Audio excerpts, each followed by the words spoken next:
Tonight on the broadcast Crunch Time, the president's warning to credit card executives and record numbers today on jobless claims. Line of fire, the struggle to fight a major blaze in a popular place, destroying scores of homes, still burning out of control. First mom, Michelle Obama, opens up about life in the White House these days in front of some tough questioners.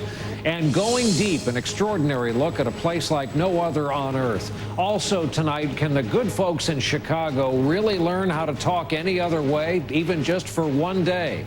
Nightly News begins now. From NBC News World Headquarters in New York, this is NBC Nightly News with Brian Williams. Good evening. It doesn't take a political scientist to figure out why there's so much consumer outrage right now over those wildly rising credit card rates. Some of the same banks that got billions in taxpayer money to stay in business are now sticking it to those same taxpayers, their customers. Today, the president admonished the credit card companies and came down on the side of consumers. It's where we begin tonight with NBC's Lisa Myers in our Washington newsroom. Lisa, good evening. Good evening, Brian. The president basically told the companies the rules are changing whether they cooperate or not. Aides acknowledged he was reacting to the growing outrage over big rate increases by the very same banks which received billions in taxpayer bailouts.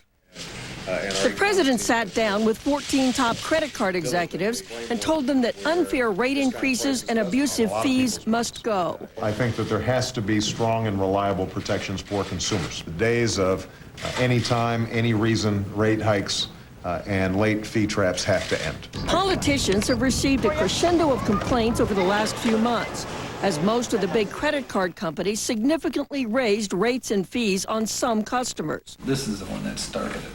Tom and Denise Clark say they'd never been late on a payment, yet were notified their rate would almost double to more than 15%. Disbelief became anger. Well, I was irate. You take bailout money, which comes from us to begin with, and then you're going to turn around and double dip by raising our interest. Their rate would jump not just on future charges, but on the $12,000 they already owe. This isn't right on so many levels. The Federal Reserve also thinks it's wrong, and last year approved rules to prohibit retroactive rate increases and other abusive practices. But those rules don't go into effect until July 2010.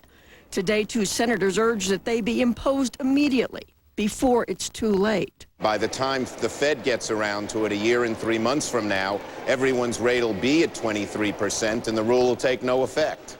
The banks insist the increases are justified, that their costs and risks are going up. Some are now losing money on credit cards. Denise Clark came up with her own solution. I took my card over to the paper shredder and I stuck it in the shredder. Tonight, a banking industry spokesman said executives were pleased to meet with the president and that any new legislation should be balanced.